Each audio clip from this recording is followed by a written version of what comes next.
Saya membaca kisah lain, Nick Vujicic, seorang yang dilahirkan tanpa tangan, tanpa kaki, dari Melbourne, Australia. Dan pada masa kecil dia dibully, saudara. Dan dia mau bunuh diri karena rasanya dia sampah masyarakat. Nggak punya tangan, nggak punya kaki, masa depan suram banget. Tapi satu kali dia dengar khotbah pada waktu Yesus ditanya oleh orang-orang Yahudi. Ini ada orang buta sejak lahir, yang dosa ini bapak ibunya atau dia? Yesus bilang, bukan dia dan juga bukan orang tuanya yang bersalah. Tapi melalui hal ini, kemuliaan Allah akan dinyatakan. Dia mencelikkan mata orang buta, sehingga akhirnya orang buta ini menjadi saksi bagi banyak orang. Itu khotbah masuk ke dalam hatinya, dan dia bilang, aku lahir cacat, tapi aku yakin Tuhan punya rencana baik, melalui hidupku kemuliaan Allah akan dinyatakan.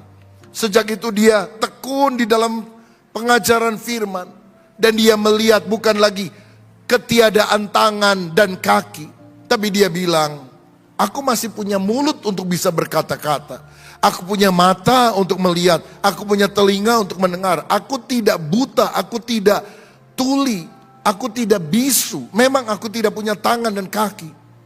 Sekarang Nick Vujicic dikenal sebagai motivator kelas dunia.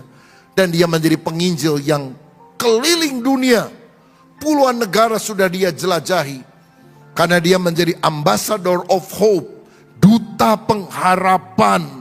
Orang seperti saya aja bisa dipakai Tuhan, diberkati Tuhan. Dia sudah nikah sekarang, istrinya normal, punya 4 anak kalau saya tidak salah. Dia punya perusahaan, punya yayasan, punya rumah yang bagus, punya harta yang banyak.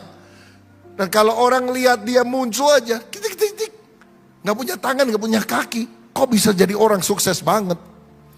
Saya percaya Tuhan punya rancangan yang besar dalam kehidupan kita. Apa titik tolak perubahan hidupnya? Belajar memfokuskan diri. Dari dulu negatif melihat kekurangan, sekarang melihat masih banyak anugerah yang Tuhan berikan kepada saya.